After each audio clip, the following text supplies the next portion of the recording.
అధికారం మాది అని ఒక అహంకారపూరితంగా గవర్నమెంట్ ఆస్తుల్ని కబ్జా చేసే స్థాయికి దిగజారంటే ఎంతకన్నా దౌర్భాగ్యం లేదు.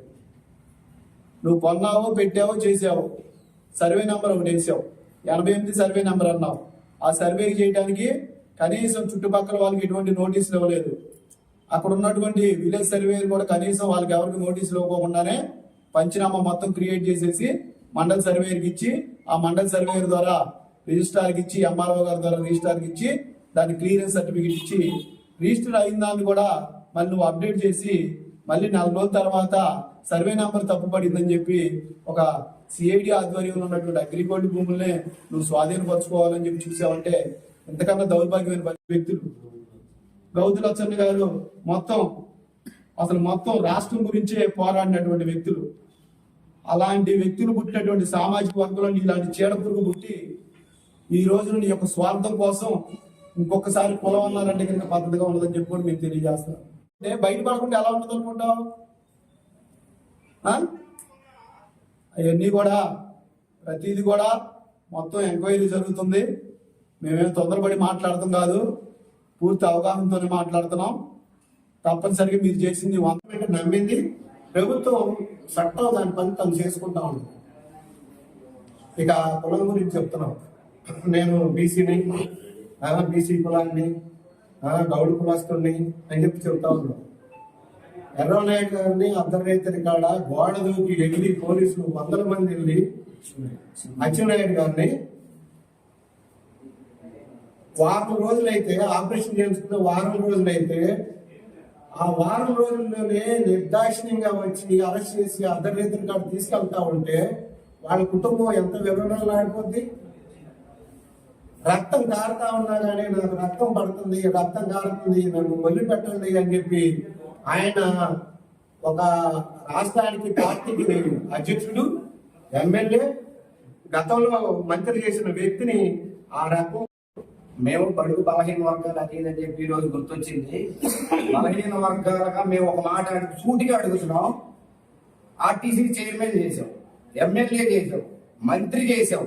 ఈ ప్రాంతంలో ఎవరికైనా ఒక బలహీన వర్గాలకు ఒక్క పని చేసామని నువ్వు చూపిస్తే మేమందరం కూడా తలదించుకుంటామని చెబుతున్నాం. దెయ్యాలు వేదాలు ఇచ్చినట్టు ఒకసారేమో నువ్వు గొప్పగా చెప్పావు, ఈ రోజు నీకు ముడ్డి కిందకి నీళ్ళు వచ్చేసరికి కులం కులం కులం వస్తున్నావు. ఈ కులం ఇప్పుడు గుర్తొచ్చింది. మరి అత్యంత దారుణంగా చచ్చిపోతే ఆ రోజు గుర్తు రాలేదే కులం. దయచేసి ఒక్క వ్యక్తికైనా సరే ఈ ప్రాంతంలో, కొండపల్లి ప్రాంతంలో ఆర్టీసీ చైర్మన్ గా నీకు అన్ని తెలిసినప్పుడు మేమందరం వినతి పత్రాలు ఇస్తానికి వచ్చాం. ఆర్టీసీ చైర్మన్ జోనల్ గా చేయమని. ఏ అధికారంలో ఉండి మంత్రిగా ఉండి ఏనాడైనా కనీసం ఒక్క పని చేసి పెట్టావా ఈ ప్రాంతానికి? ఈ ప్రాంత వాసిని అన్నాడు. దయచేసి ఇలాంటివి మాట్లాడేటప్పుడు కులం గుర్తు రాకుండా మీరు చేసిన తప్పులకి శిక్ష అనుభవించాల్సిందే. దానికి ఎవడు చట్టానికి అతీతుడు కాదు. చట్టాన్ని మీరు అధికారంలో ఉన్నారు, అడ్డం పెట్టుకున్నారు. ఇలా తప్పులు కోసం బయటకు వచ్చేస్తాయి తప్ప మీరు శిక్ష అనుభవించాల్సిందే. దయచేసి ఫోటో అడుగుతున్నాను. జోగి రమేష్ గారు, గతంలో మాపై కొండపల్లిలో ఎస్సీ ఎస్టీ కేసు మా అన్నదమ్ముల మీద పెట్టినప్పుడు అప్పుడు గౌడ సంఘం తరపున ఏం మాట్లాడలేదే. కమ్మ గీత కార్మికులు 120 మంది బలైపోతే వాళ్ళకి 10 లక్షల రూపాయలు ఇస్తానని చెప్పేసి వాళ్ళకి ఏం న్యాయం చేసావు?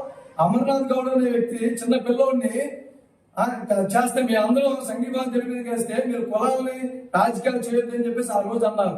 ఆ రోజు నీకు కులం గుర్తుకు రాలేదా? మీలాగా బీసీని అంచివేసింది మీరు. 2014 నుంచి 2019 వరకు ఎన్నో అవినీతులు చేసింది వైసీపీ ప్రభుత్వం, ఎన్నో అరాచకాలు చేసింది. రెవెన్యూ ఎంఆర్ఓ ఆఫీస్ తగలబెట్టింది మీరు కాదా? తప్పులు చేసి sub collector office, RTO office తగలబెట్టింది మీరు కాదా? వైన్ మైన్ శాంతి ఏదైనా వదిలిపెట్టారా? ఆఖరి బూడిది కూడా ఏమన్నా వదిలిపెట్టారా? మీరు ఈ రోజు ఏదో ప్రతిపత్తుల్లో మాట్లాడుతున్నారు ఈ వైసీపీ ప్రభుత్వాలు. ఒకటే గుర్తు పెట్టుకోండి, దయచేసి పొలాలను తీసుకొస్తే మాత్రం పద్ధతి కూడా మీలా నీకు ఒకరికి మినిస్టర్ ఇచ్చారేమో. చంద్రబాబు నాయుడు గౌడ కులస్తులు కానీ ఎన్నో ప్రాముఖ్యత ఇచ్చి ఒకప్పుడు హోంశాఖ ఇచ్చిన, ఆర్థిక శాఖ ఇచ్చిన, ఇప్పుడు ఈ రోజు రెవెన్యూ శాఖ, ఏది శాఖ ఇచ్చినా సరే తెలుగుదేశం పార్టీ బీసీలకి ప్రాముఖ్యత ఇచ్చింది. మీరేదో కులాలను పెట్టేసేసి ఈ రోజు ఏదో మీరు అందరినీ ఆకట్టుకోవాలని చెప్పేసి అనుకుంటే మాత్రం చాలా పొరపాటు. మీరు ముందస్తు వేలు ఎందుకు వెళ్ళారు? మీరు తప్పు చేయనప్పుడు ముందస్తు వేలుకి ఎందుకు వెళ్ళారు? అదే గుర్తుపెట్టుకోవాలి. అంతా చట్ట ప్రకారం నడుస్తుంది. మీరు మా చంద్రబాబు నాయుడు గారు 51 రోజులు అక్రమంగా అరెస్ట్ చేసినప్పుడు చట్టం ప్రకారం చట్టం నడుస్తుందని చెప్పేసి అన్నారే. ఈ రోజు వచ్చేసరికి నీకు ఈ రకంగా న్యాయమా? ముందు ముందు ఇంకా ఉంటారు, అందరూ బయటకు వస్తారు, తిమింగాలు మొత్తం బయటకు వస్తారు. ఈ రోజు జోగి రమేష్ అవ్వచ్చు, రేపు కొడాలని అవ్వచ్చు, వల్లభనేని వంశీ అవ్వచ్చు, ఆ రోజు అవ్వచ్చు, ఫేరీని అవ్వచ్చు. ఇది దయచేసి కులాలకు ప్రాముఖ్యత లేదు. చంద్రబాబు నాయుడు గారు ఎప్పుడైనా సరే నీతి నిజానికి ఉండే వ్యక్తి. ఎవరు కులాల వారిగా వాళ్ళ కక్షపూత రాజకీయాలు చేయాలనే వ్యక్తి కాదు.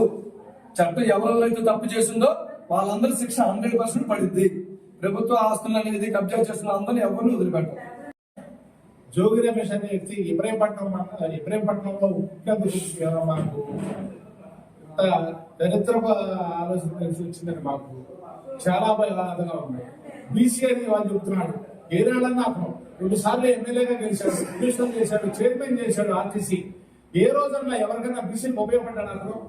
ఈ రోజు నా కొడుకు ఎమ్మెల్యే గెలిపించాడు అంటారు. మరి అదే చంద్రబాబు కొడుకు అయితే నువ్వు ఒప్పుగా అన్నావు. ఇవాళ నంబర్ 1 క్యాండిడేట్ అయ్యాడు. అది కాదు, నువ్వు చేసిన అరాచకాలు ఎందుకు అంతా ఇంత కాదు. అది ఇబ్రహీంపట్నం రింగులో నిరుపేదలు బతికే నీ కారు కట్టబోతున్నారని చెప్పేసి మొత్తాన్ని మీకు ఇచ్చేసావు.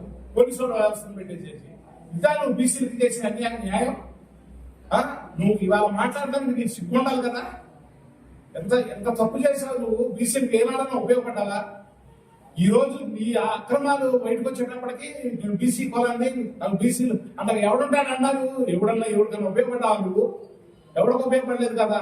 నానా రకాలుగా టీడీపీ క్యాండిడేట్ల అందరినీ నాశనం చేసేసావు.